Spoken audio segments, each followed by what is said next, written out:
Get connected with Take Two Radio Music on Facebook or Twitter at Take Two Radio Music, or for email updates on future shows, follow at Blog Talk Radio. For previous episodes, upcoming guests, and more, visit TakeTwoRadioMusic.com. And good afternoon, everyone. Welcome to Take Two Radio Music. I'm Pam, your host. I hope you all are having a great day. How many people stayed home? Raise your hands to get ready for Thanksgiving tomorrow. I was very surprised when I woke up today and found my husband home because he didn't tell me that he was staying home. But it's not just for Thanksgiving. Today's his birthday, so happy birthday, Dave. And Black Friday. For all of you people that are insane, I hope you get what you want when you go out into the streets. I myself, for the past I don't know how many years, shop online because guess what? You get the same deals. You even get better deals sometimes. You get coupons. You get free shipping. You get things like that. So if you really, really don't want to go out, do your shopping online. Safer, more pleasant. Things come right to your door. No problems, no trampling, no broken things. Just do it. Trust me. So, now that I got that over with, I want to say that I am very, very pleased to have with me today actress, singer, songwriter, director, comedian, and multi-instrumentalist. And guess what? That's not 5 people. That's one person. And her name is Carolina Hoyos. And I hope I'm saying her name correctly. Are you with me, my dear girl? Yes. Yes, you said it right. Okay. Congratulations. Thank you. I try, especially if I don't get to talk to somebody beforehand to find out how to pronounce their name sometimes, or, a band name or whatever. You would not believe the names that I come across that I have to really, really guess on how to say. So I always apologize ahead of time if I mess it up. Thank you very much. You're welcome. And how are you doing today? I'm good. I'm just getting ready for the weekend and trying to relax and be grateful for everything that we have, basically. Yeah, definitely. Do you go out on Black Friday? Are you one of those crazy people? No, I don't like to shop, period. I kind of avoid stores like the plague, and if I have to get some errands done, I like to schedule them around the time that the most traffic is out there. In Hollywood specifically, I've found that going shopping right before a store closes is when the least amount of people are there, and everybody's in a rush to go. So it's in and out, you're done. So yeah, that's a smart way of doing it. Yeah, I don't like to deal with traffic. I'm not crazy traffic. about shopping either. I think we're the 2 weirdest girls in the whole U.S. What do you think? I'm with you on the online shopping. I lost 2 of my dog's little sweatshirts, and it's getting a little cold at night, and I haven't had time to go shopping, so I ordered another one for her, and it was the wrong size, so I have to go into the store, and I've already gone to 2 stores to try to find this sweatshirt. So, unfortunately, that kind of backfired because now I do have to go physically into a store. Well, and I you tried couldn't to find avoid the it. right size online? I could. You know what? I could probably do all that. I think I just feel like it's easier. There's a couple other things from that same order that I want to change colors. It's just easier to see it in the store. But I'll get it done. I gotcha. That's for your baby. You got to do that, Yeah, they get cold too. Yes. And I'm in Chicago, so I know that very, very well. And I've got 2 Yorkies, and my girl dog is the only one that'll wear the little sweaters and stuff like that in the winter time. If I put it on the boy dog, I don't know how he does it, but he gets out of it. And wow. And if he hangs around my girl dog too long, he eventually gets hers off too. So that's funny. That's funny. No idea how, but yeah, he does it. So, Anyways, well, growing up, my dear, you were pretty active. I see that from your bio, of course, that you did music and you were acting. Would you share some of that with our listeners? Sure. My older brother, he's about 8 years older than me, and he started playing the piano when he was about 10. So we had a piano in the house, and I don't remember. This is according to folklore in the family. Basically, I wouldn't let him practice whenever he wanted to practice, or I guess he'd get to the piano and I would already be there playing, and what could he do but tell my parents I'm not able to practice because she's always on the piano, and I was 2. So. Blame the sister. Yeah. Yeah, right, like you really wanted to practice. But so I just, they watched me for a while, and by the time I was 3, they realized this isn't, just some curiosity. This is something she's really into. And by the time I was 3 and a half, they put me in classical lessons for piano, and I took lessons for about 10 years. And I started competing, and I got a couple.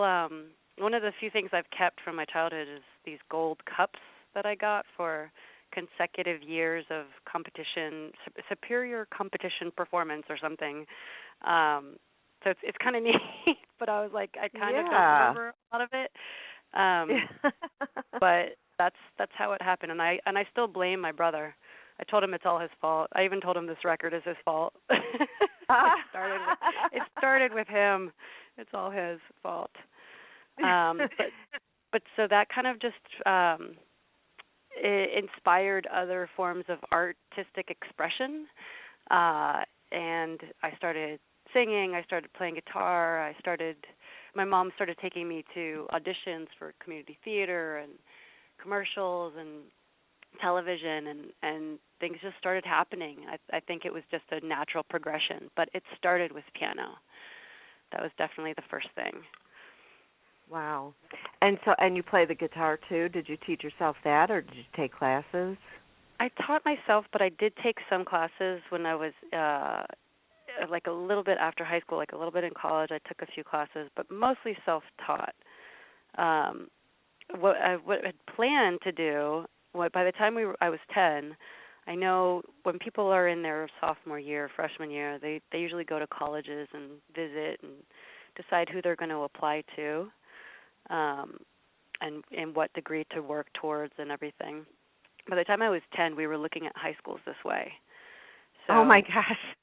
Yeah, we were looking at conservatories, and I know we were looking at New York High School for Performing Arts. We were looking at LA as well, but we wanted to include everything. Since I was already so versatile in the arts, we thought, okay, it's got to include everything, and because it's not going away. It's not like it's a hobby, or it's just I was so devoted. And I mean, I still was a normal kid. I played outside.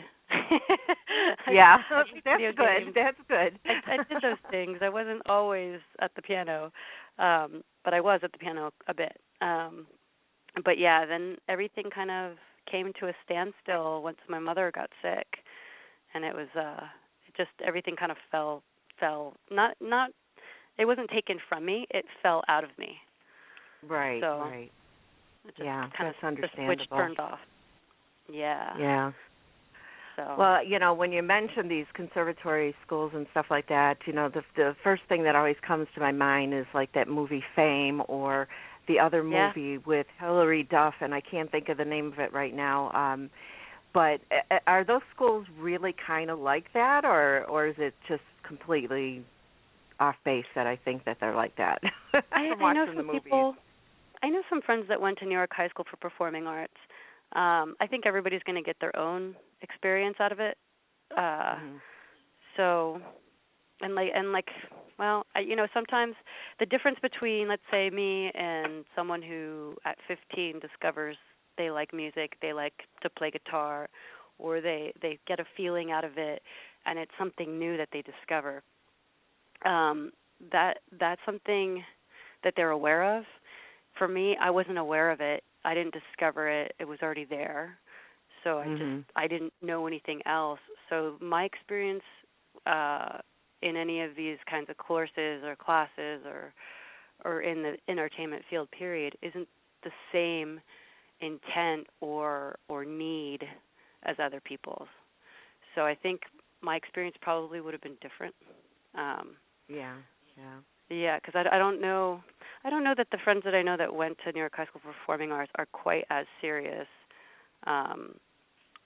about the arts specifically, but they wanted to go because they were able to have fun and do something different.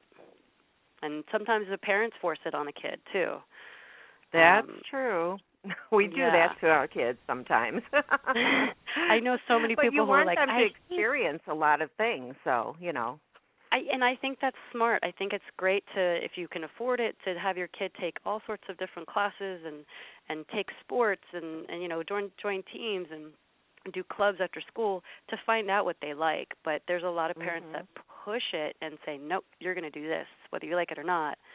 That wasn't me. I was begging. I was had such a thirst for knowledge. And in fourth grade, I begged my mom to put me in summer school for computers. That's how ridiculous. You're kidding me. I was. Oh, and my I went to summer school to learn about computers. Oh, my gosh. That's really weird. That is different. But they definitely didn't force it on me. It was my choice and instinct, and they just listened to it. So I think some people don't want to do it, and they're forced, and then they just have to do it because it's all they know. But mine's my instinct. Yeah. Well, it's a good thing you got to do everything that you wanted to do to be where you are today. Yeah. Oh, yeah. I'm so grateful that my parents were able to let me try so many different things. So definitely. I definitely am blessed. Now, you've been on stage, you've done film, you've done TV. As far as stage, what did you love about doing that, and what was the hardest thing about being live on stage? Stage is the best place on earth. There's a thrill of anything can go wrong, first of all, and then when everything goes right, it's a beautiful thing.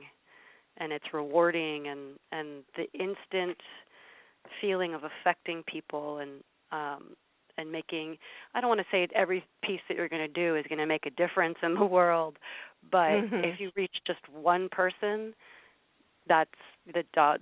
Basically I feel like my job is done. If one person either opens up their experience as something new or is inspired or even just laugh, then I'm happy. And that doesn't happen when you do a million takes on a film set or TV set. And, exactly. There's no audience except for the crew and your other actors, and it's still in its own art form. That's exciting too. But the stage is just, you're connected. You're one with your audience, and you're the same. You're no different. It's beautiful. You're all experiencing this story together. So.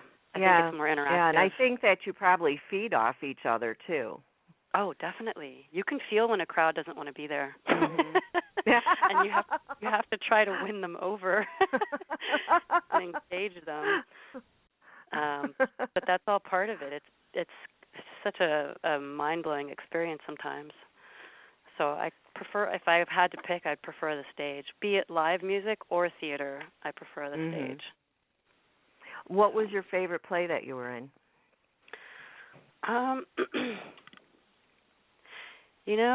I just did, last year I was in a play called Hortensia and the Museum of Dreams. And it was written by Nilo Cruz, who won a Pulitzer Prize. It was really, really, really well written. But the funniest part was my character had to be on roller skates. So I had to, the production got me some roller skates, and I had to learn basically how to act on roller skates in this theater. And the setting, it was kind of more of an interactive theater, so it wasn't just stage and seats. The action was around the people. So it took some choreography. I would imagine. and And it was, I mean, I have a dance background too. Another thing my parents definitely enriched me with. But it was interesting putting all that together and then staying in character and making sure everything was believable and I didn't fall flat on my face or on anybody. So yeah. It was exciting. And I had to wear a short skirt. It was oh my gosh. I had hot pants on underneath, but it was the Good. whole thing was just one big kind of chaos that was exciting. So that was probably my favorite. Well, it sounds like it was fun, though. Did you know how to skate already, I hope? As a kid, sure. I hadn't been on roller skates, I don't know, maybe 10 years. I know some friends have roller skating birthday parties here and there, but it's not like we're roller skating every day. So right. I definitely took some training again. Yeah. That was one of my favorite things to do as a kid, too. We had this, besides my parents taking us every Sunday roller skating, there was a guy in the neighborhood that used to take a bunch of us kids skating. So I grew up with that, and I did some ice skating. But if you put me on a pair now, oh, no, I'd be flat on my face. It ain't happening. It's definitely scary. And it wouldn't be pretty. It's definitely scary. But I would love to do more stunt work like that.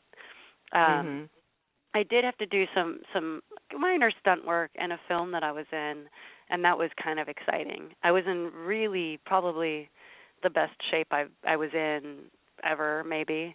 And I was able to do everything, without a stunt double, and it was fun. I got a little bruised up, but it was fun. Yeah, Definitely. I know that. I've talked to quite a few, actors or actresses that love doing their own stunts, and I know that sometimes the, people behind the film or whatever don't want you really doing that because of getting banged up or, hurt or something. But I know it's got to be fun for you guys. And do you practice a lot before you do it, so that way it looks of course believable? I cross-train. Yeah, I cross-train, and I make sure that I'm not going to injure myself. I make sure that my muscles are ready and everything's flexible. And there's also tumbling classes that you can take, stage combat. I actually haven't taken any of those, but I used to, I guess you could say, club dance a lot, and there was a lot of acrobatic moves that had to happen, and they're kind of similar in the way you leap and catch yourself and land. So it's been easy for me to kind of adapt on set when I have to do something like that. But I would like to take something like that in the future. I think it would be, I don't know, I think it would be fun. Everything's fun. Yeah. Yeah. There's never a dull day. Everything's fun for me. Well, I love your passion for what you do. I just, if you don't have that passion, then you don't belong in that business. So, oh no, it'll definitely have that. It'll eat you up and spit you out if you're not ready for it. Right. Yeah. Exactly. Now, I have to say, I watched the video for the preview of Season 2 of Real Housewives of Disney, and I just cracked up. And I have to go back and watch Season 1 and get prepared for Season 2. But you guys are really funny, and I bet it's a great web series. Would you tell us more about it and about your character?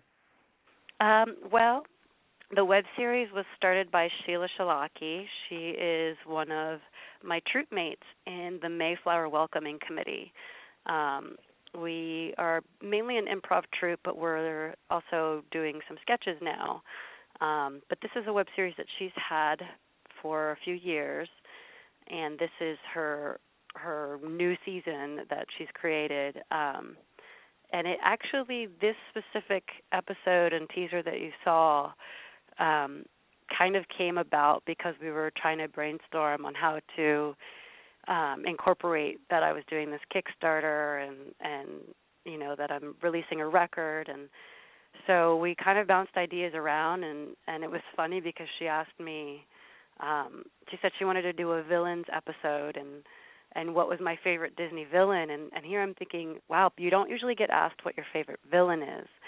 So, everybody has their favorite princess or hero. Right.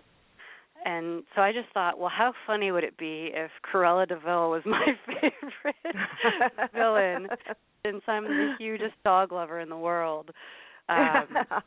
So we went with that, and we rolled with it. And I don't want to give anything away, but it's right. kind of hilarious how it plays out in the next episode. It was fun, and Liz Lemon was a trooper being in the sketch with us. So she's going to be in more in the future. Yeah, I definitely need to watch that. Do you know how many episodes there's going to be? I'm not sure yet. She just released another episode today for Thanksgiving, but it's a different theme. It's Pocahontas and Sacagawea with John Smith. So it's more of this episode. I believe it's more of a change the name campaign. So she usually has like a political spin on them. I know one had a spin with Prop 8, with I think it was Beauty and the Beast, and then there was also Snow White. I think the Snow White one was about Prop 8. Very clever, very funny, but she definitely always has a cause behind them that she's for and trying to voice with with comedy. Right. So, right. Yeah. There's a moral to that story. For our listeners, that's on YouTube, but unfortunately I forgot to write down where to find it. What do they just look under her name? Yeah, it's youtube.com/Sheila Shalaki, and that's Sheila Sheila. Shalaki is Chalakee. Yeah, not easy. No, not easy. No. But well worth it, so go watch it, guys. Now, I also watched your demo reel, and I have to say, you are unbelievably awesome at doing accents. Is this something that came easy for you, or did you take classes for that? Because I know they have classes for everything these days. Well, yeah, they do. They say that a musician has a better ear for it, since we already know notes and we can kind of decipher intonations and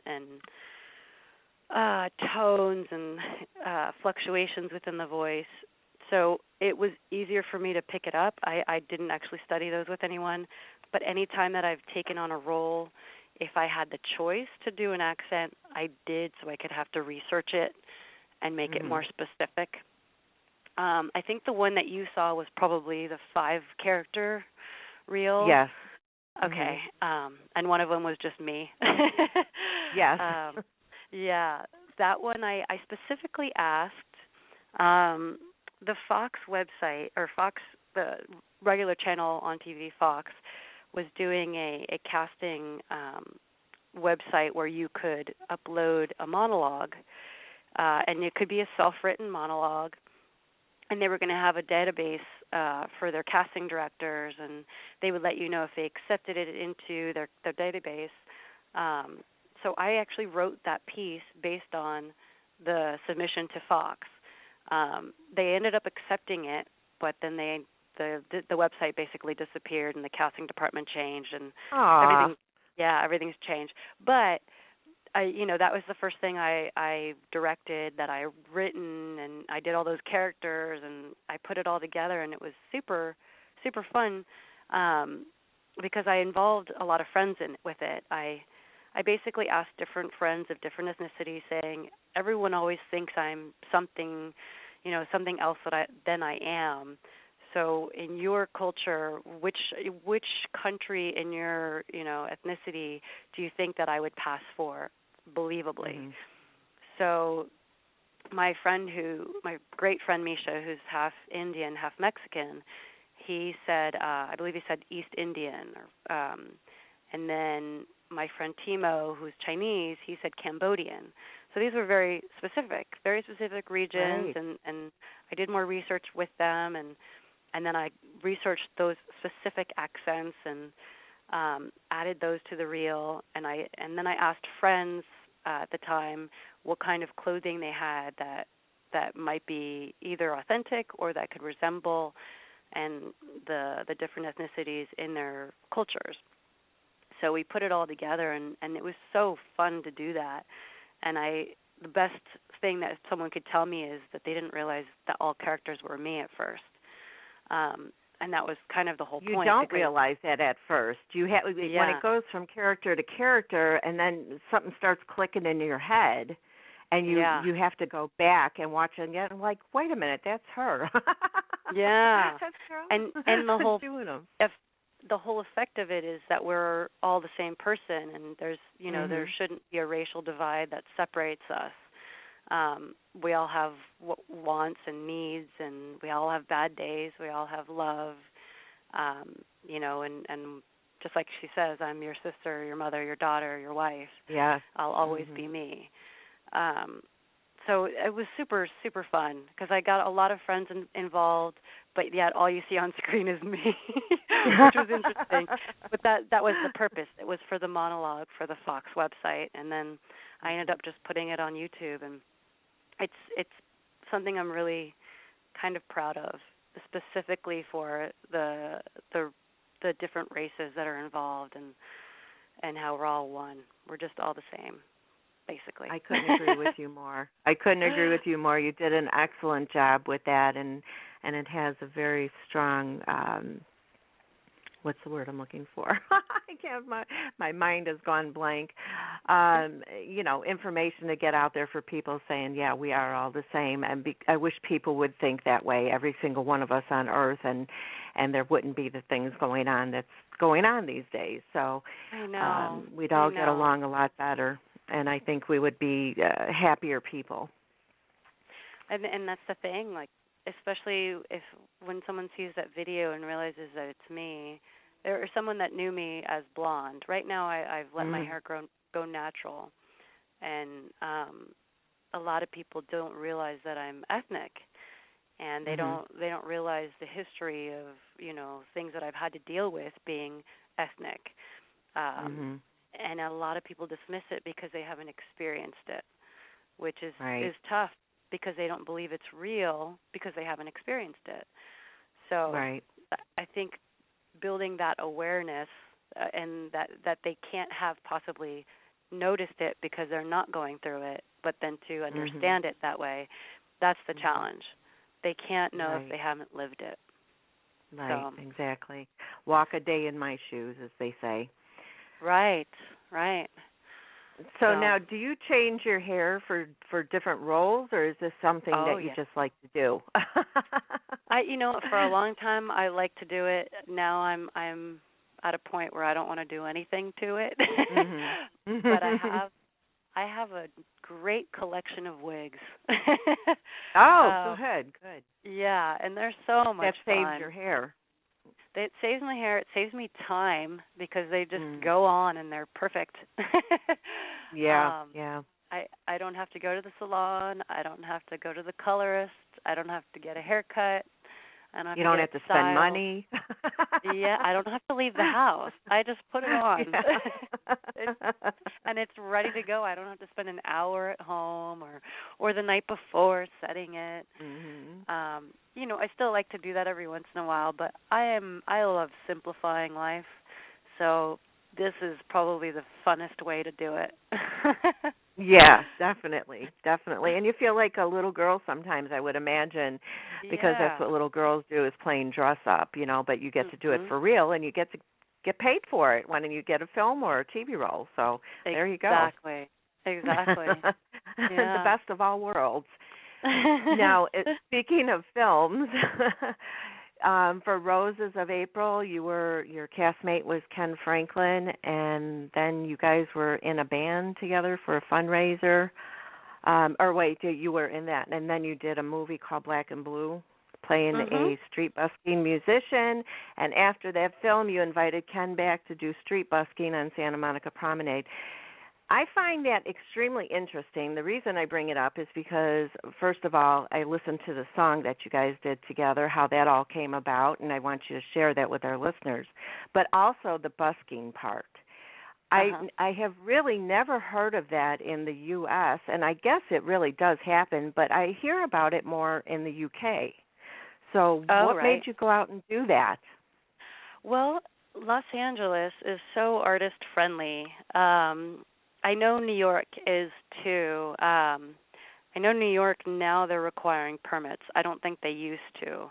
But in L.A., you can go to the Santa Monica Promenade or Venice Beach, and there are different permitting systems, but they're really inexpensive. I think it was like $30 for the year in Venice or something. One of them was free. The other one was $30 for the year. And you get a little ID, and you have to go and claim your space, and you have to move every 2 hours, and so the performers kind of rotate in front of the stores, and you have to be a certain distance from the entrances, so there's no fire escape route being, jeopardized, and there's a whole system, and it's very artist friendly because you can go and try out new material. You can be a juggler. I've seen people out there with the monkey that does tricks. I've seen break dancers, and it's part of the tourist attraction. You come here, you're going to see, even on Hollywood Boulevard, I think they have a permitting system there too, by Grauman's Chinese Theater. It's a very big tourist attraction, and there's performers there too. And some people look at it as a way to get discovered. I've had friends who went down there with CDs, and they actually sell CDs while they play, and they sell a good amount. Pretty smart. Yeah. So they go every weekend, and they make a good living selling their CDs because you get to hear it before you buy it. You hear it live. Right. And you get to meet the artist, and it's a one-to-one transaction, and you're helping support the artist, and it's wonderful. And we didn't have that intent because we didn't even have, we weren't a band. We weren't even really solo artists, but we were musicians, and we'd been playing in so many bands, and we had a lot of songs, but we didn't consider ourselves really solo artists. But the film, once I finished the film, it kind of gave me the inspiration, and I thought, I love playing, and I should get back to it, whether I'm in a band or not. Let's just go do this. Maybe we'll make a couple bucks in tips, and if not, we'll be able to play for people. Like I said, on stage, there's such an experience of interacting with your audience. So I could play alone in my room, or I could go play on the promenade and get an experience out of it. And hopefully entertain someone. So that first time we went out there, I was playing a song, and I stopped, and this lady that was watching, came up to me and gave me this flyer and said, "You're a musician. We'd like you to come in for this casting." And I said, "Oh, this is for musicians. Give him one too." And Ken was over there, messing with my PA. He was operating the PA for me, and we were going to basically switch off. And because we weren't in a band, we were just helping each other. So I was going to play, he was going to, work the sound, and we were going to switch. And so they gave him a flyer, and we just continued about our day. And that night we talked about it, and he said, "Why don't we write a song together for fun? Just see what happens, and give them that opportunity to audition us together when we go in for the audition." And so we did. We went the next day, and we emailed them our pictures and everything from when we were out there playing, and then they brought us in, and we asked them, "Do you want us to audition separately, or do you want us to audition together?" And they said, "Are you in a band?" And we said, "No, but we wrote this song just for fun, and we wanted to offer it to you guys if you want to hear it." And they were like, "That sounds fun. Let's just do that." And we're like, "Cool. You get to kill two birds with one stone." Right. And so when you audition, you basically have to hold up your name or your name on a chart in order for them to slate and to know who's who. And we didn't have a band name, so they just said put down two birds, since we just said kill two birds with one stone. Right. That worked. And it worked, and we booked it, and then we were off. We did the Roxy. We had to do this great photo shoot, and I think the whole thing, the photo shoot might have lasted all of an hour, but I was in hair and makeup for 3.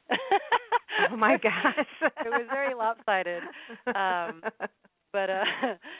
But they were so into the song, and I know the photographer was even saying, let's shoot I want to shoot your band, and I want to do your press shots, and we're whispering to each other, but we're not a band. What do we do? And things like that just kept happening, and we kept playing together, but it was like the more people wanted us to play together, the more we kept listening, and it wasn't like we set out to do that together. It wasn't like we set out to make these songs, and they just kind of kept coming. Mhm. So I think it was meant to be. I think so too. And a lot of fun came out of it, and a lot of cool things. We ended up we ended up playing for my friend Leah, who's also working with me on this Kickstarter. Ended up playing a couple shows that she had set up. She set up our very first LA show, our very first Long Beach show. She's been an amazing friend and supporter for so long. I owe her the world. But it was through her events that, we met other people, that then all of a sudden we had a video that was being made, and then from that we had someone ask us, our friends Mandy and Elena asked us to sing that song for them as they walked down the aisle to get married. Gosh, as a musician, honestly, after that day, I felt like I could quit, because that was the top. I wasn't going to top playing for someone during their wedding, for their nuptials. I just thought that was the most rewarding experience, to be invited into someone's day, to start the rest of their lives together, and to, fix that in their memories and their story, and to include us. I just think that was incredible. So that's the end. We've done it all. Well, for our listeners, the song that Ken and Carolina did is called Stuck to You, and I'll be playing that at the end of our interview. But right now I'd love to get into your Kickstarter campaign. It's going to be for your debut album called The Lost Tapes. It ends on December 6th, so we need to get you some more money. I know you're a little bit past, I believe, the halfway point now, aren't you? Yeah, I think we're at 64 or something, 64%. Yeah. So it's, I have it pulled up here. If you go to Kickstarter, all you have to do is type in her name on the search, and its last name is spelled Hoyos. You're at $6,505 out of your $10,000 goal. So this is for your debut album. Tell our listeners about the album and why you're doing it now, and any other reasons you have.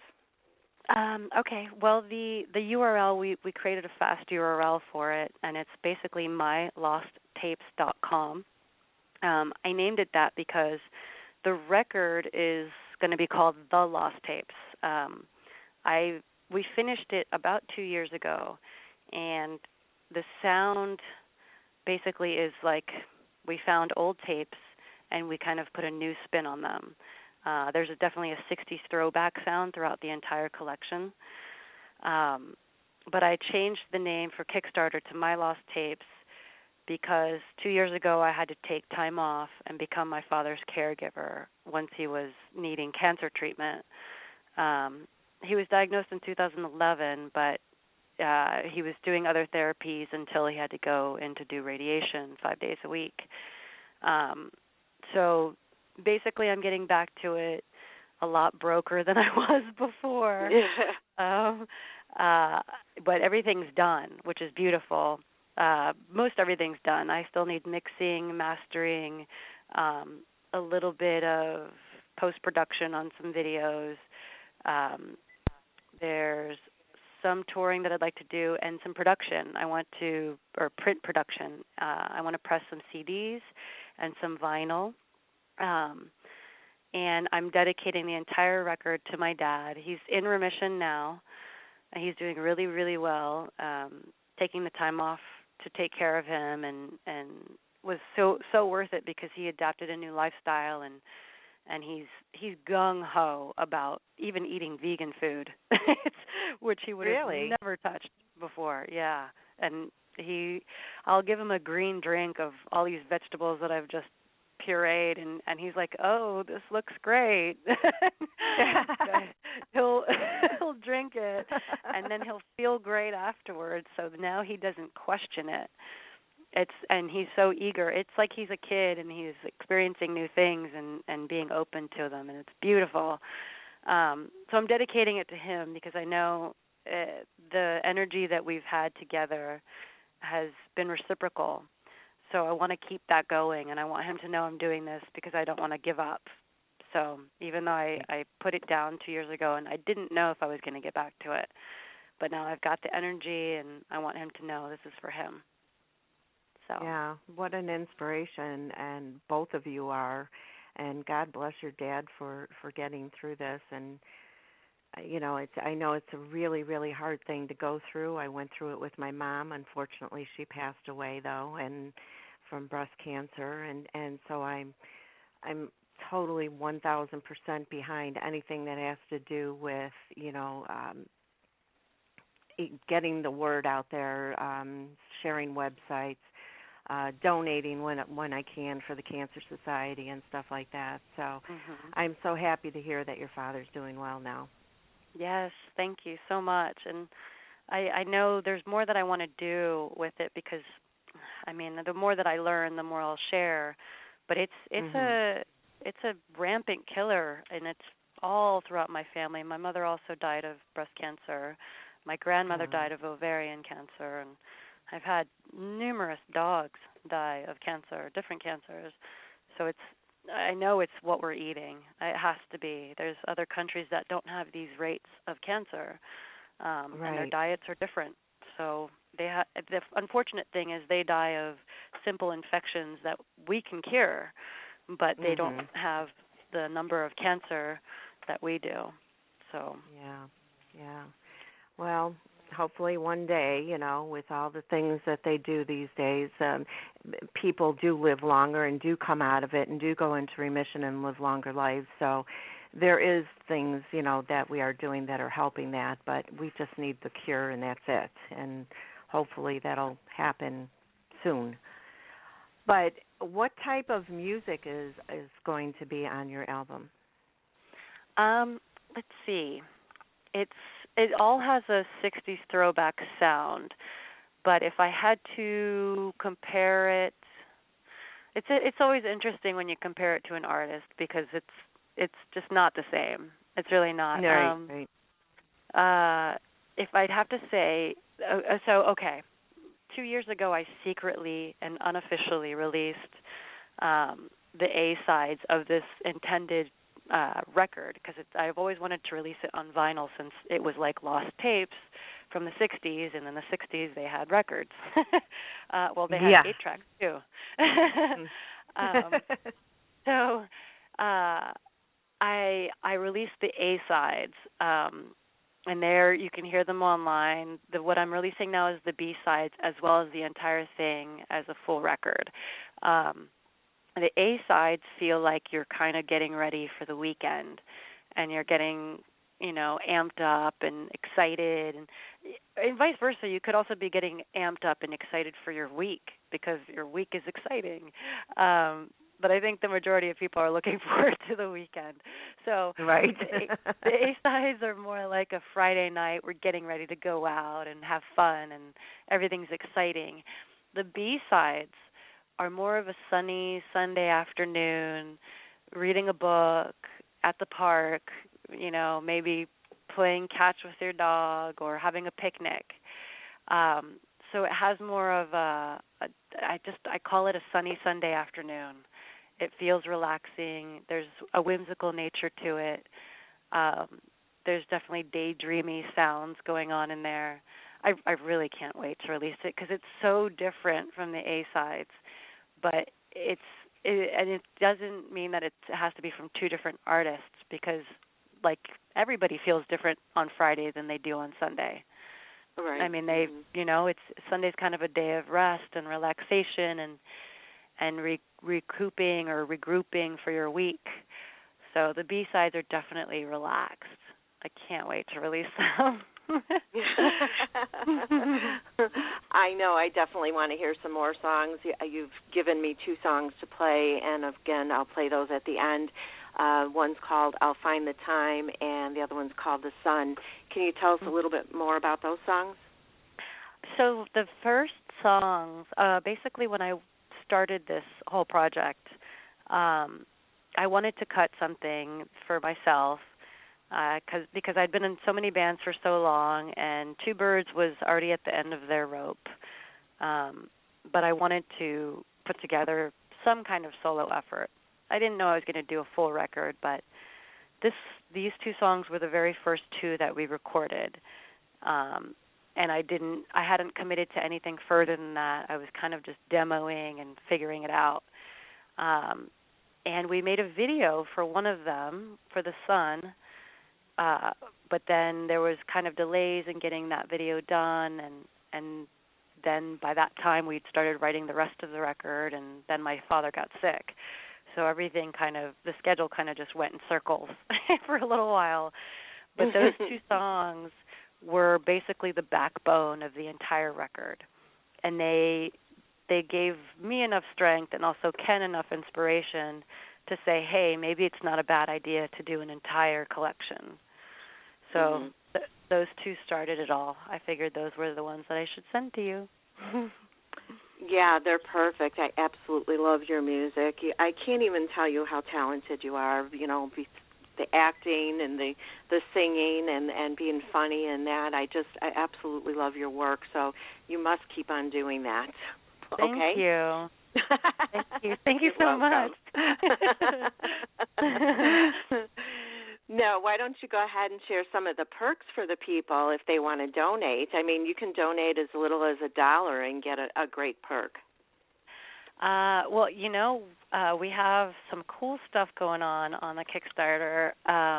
We have as low as we have something like the download of the whole record. We have the physical copy of the CD.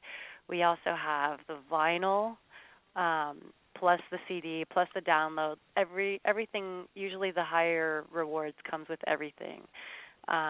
We have T-shirts. We have posters. That actually it's so cute. What they're going to say is, I helped a girl I know find her lost tapes. I love that. Is big, but I love it. It's mysterious. That's perfect. And then we also have video chat. I actually added a couple of rewards. I added a piano lesson. I know we have the online house concert and the full band concert. Jeremiah Bitsui, who was on the song Bang Bang Bang, he came in and added his own reward where you get a signed 8x10 of him, plus some blue meth candy from the show Breaking Bad, since he was on that show. Can you explain that to me? Because unfortunately, I'm one of those people that didn't watch Breaking Bad, so I have no idea what blue meth candy is. Well, the show is basically about a chemistry teacher who becomes a chemist that makes methamphetamine. So, family watching. Yeah. So Jeremiah plays this drug lord's right-hand man, basically his henchman in the show, and he's in a couple seasons of the show, and he goes out in a pretty gruesome way. A lot of people on that show get killed. I would imagine. Yeah, he gets killed in a legendary way. So there's blue meth candy, because the meth is blue, I guess, in the show, and there's actually a place that makes blue meth candy. It's just candy, but they have it in little baggies, and it says Breaking Bad on them or something. So it's kind of like a souvenir. That's so cool. Yeah. Yeah. So it's a Breaking Bad souvenir package. That's so cool. And for our listeners, that's only $20. I mean, that's nothing. Yeah. Yeah. So that's a pretty good perk for that amount of money. Plus, you get some fantastic music with it. So what more can you ask for? Yeah. And think of it, too. Any Breaking Bad fans out there, or your husband is one, or your nephew is one, or your niece, or your daughter, or whatever. What a great Christmas present that would make. Tell them, here's your, I'm writing this down in a card for you, but eventually you'll get this. Right, exactly. But it would make a great gift. Yeah, it's a pretty neat. He threw that in. That was his idea, and I thought that was so sweet because it's definitely something for the fans. Well, it's really easy to donate. Now, I've donated to Kickstarter and I've donated to Indiegogo, and I'm not sure which one does what, but once you click on it to donate, I was trying to figure out, do you pay with PayPal on that, on Kickstarter? I believe it's with or is that a credit card? Yeah. Okay. Yeah, that's the one that goes to my Amazon account. I just clicked on it now. Right. So it's really easy. It's very, very easy to donate.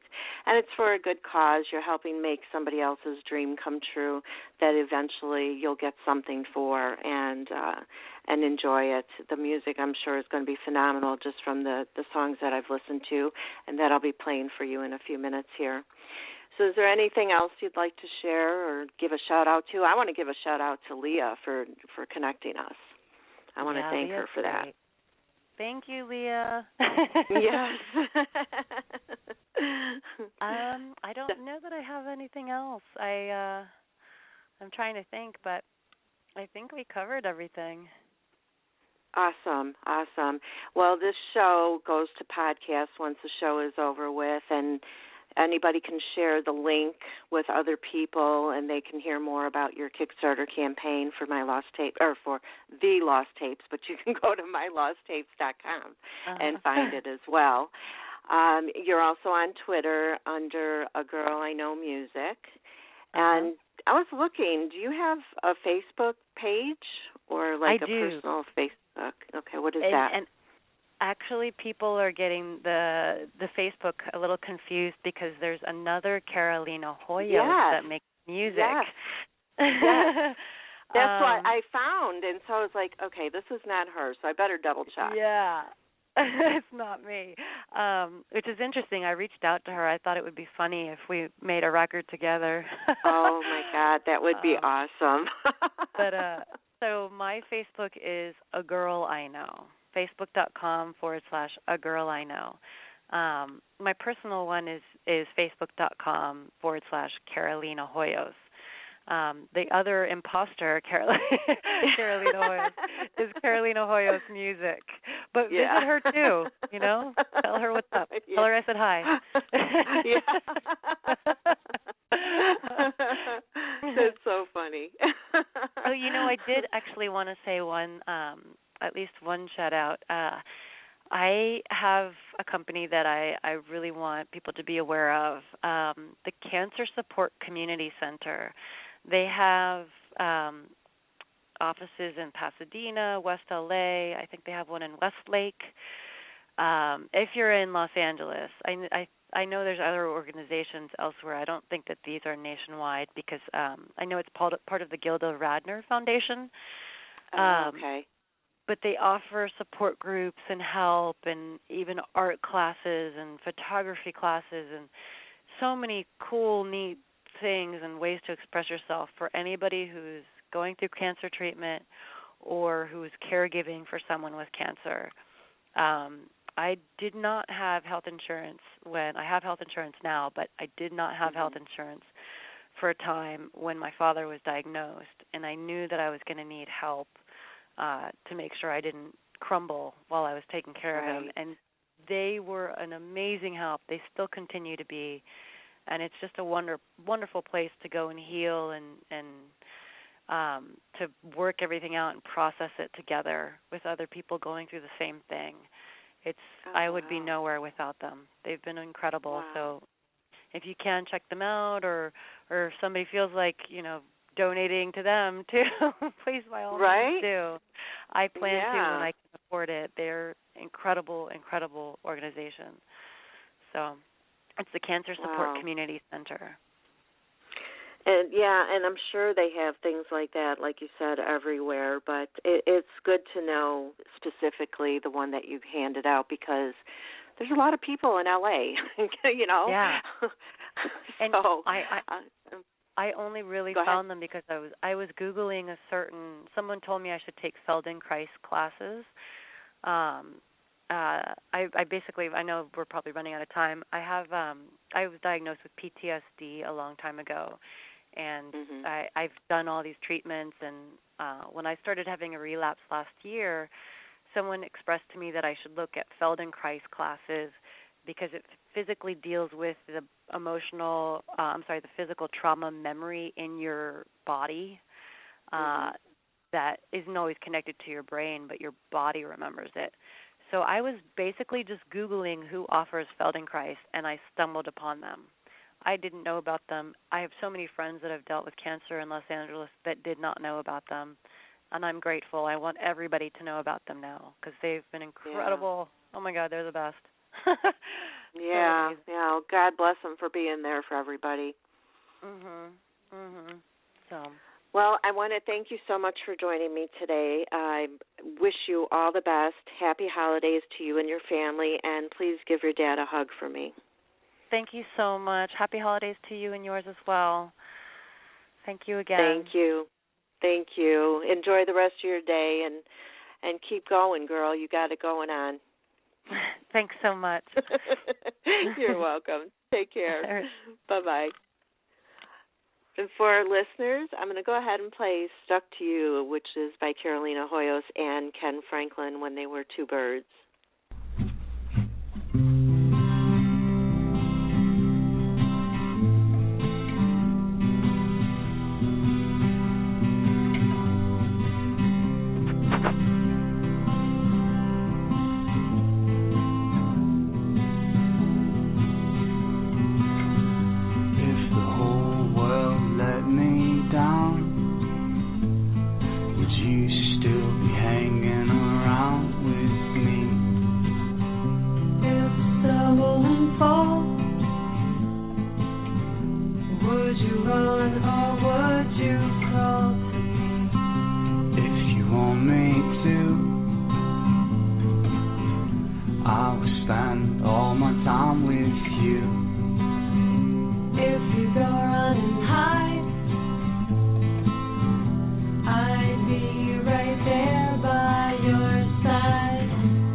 Let you stay with me.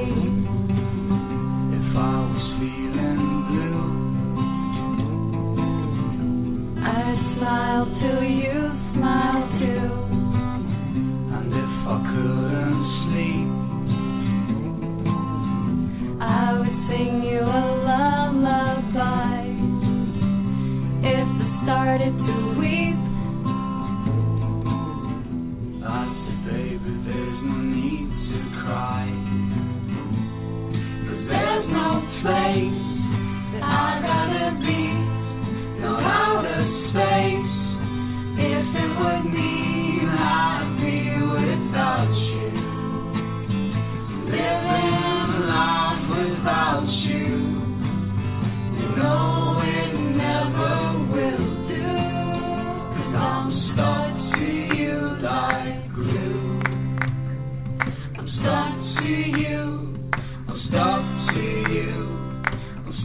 What a great song. I absolutely love that song. Next up is I'll Find the Time by Carolina Hoyos.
2. Oh, 1, 2, 3.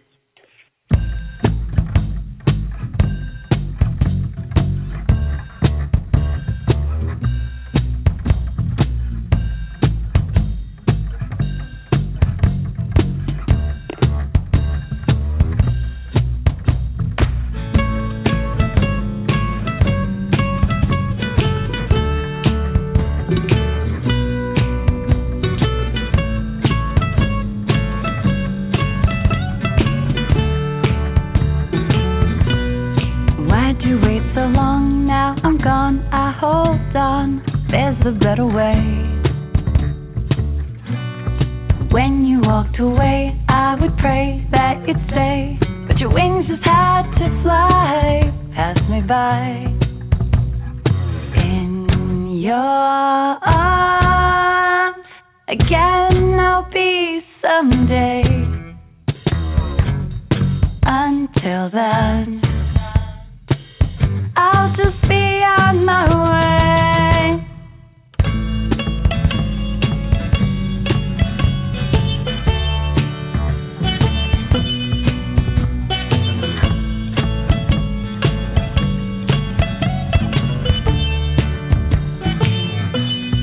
When you see the sun, does it sting? Does it bring the happiness you craved?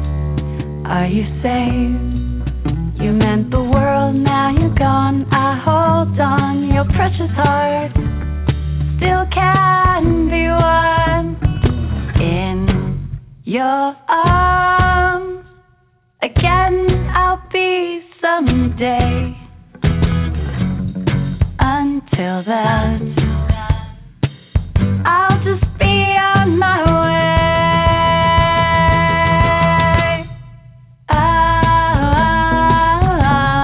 La da da da. La da da da da da da da da da da.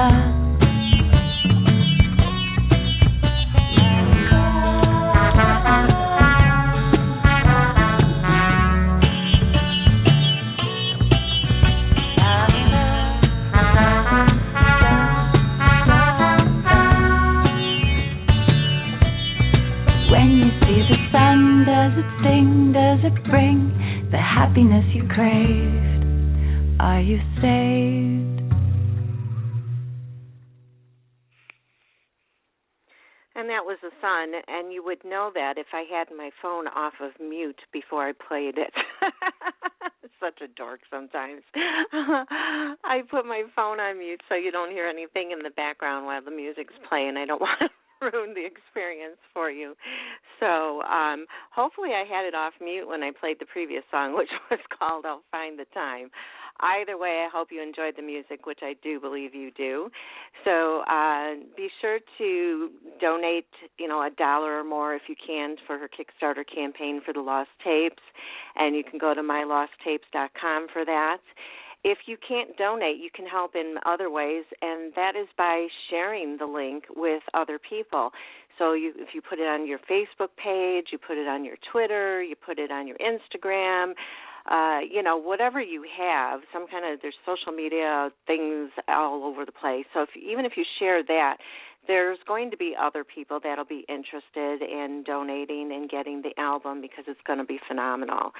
So, and don't forget to follow her on Twitter at A Girl I Know Music, and check out her Facebook page with the same name. Don't put in Carolina Hoyos because, like she said, you'll end up with somebody else. And that's what I found, too, so I thought it was really funny. But we know which one we want, so go to it. And with that, I'm going to go ahead and close the show. I want to thank everybody for joining me today. I want to wish you a very, very happy Thanksgiving, and God bless each and every one of you. Stay safe. Don't go out if you don't have to.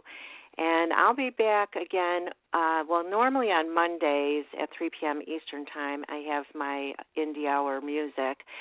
But I do have an appointment that day, so I'm not sure if I'm going to make it back on time to do it. I may do something later on in the day. But just watch for my website and Twitter, which is take2radiomusic.com with the number 2. This interview will also be on there as well, if you'd like to share the link. Plus, I tweet it out. And if not, then I'll be back again next Wednesday at 3 p.m. Eastern Time with an interview with Doug Briney. So take care, everybody. Enjoy the rest of your day, and we'll talk to you again soon. Bye-bye. Get connected with Take Two Radio Music on Facebook or Twitter at Take Two Radio Music. Or for email updates on future shows, follow at Blog Talk Radio. For previous episodes, upcoming guests, and more, visit take2radiomusic.com.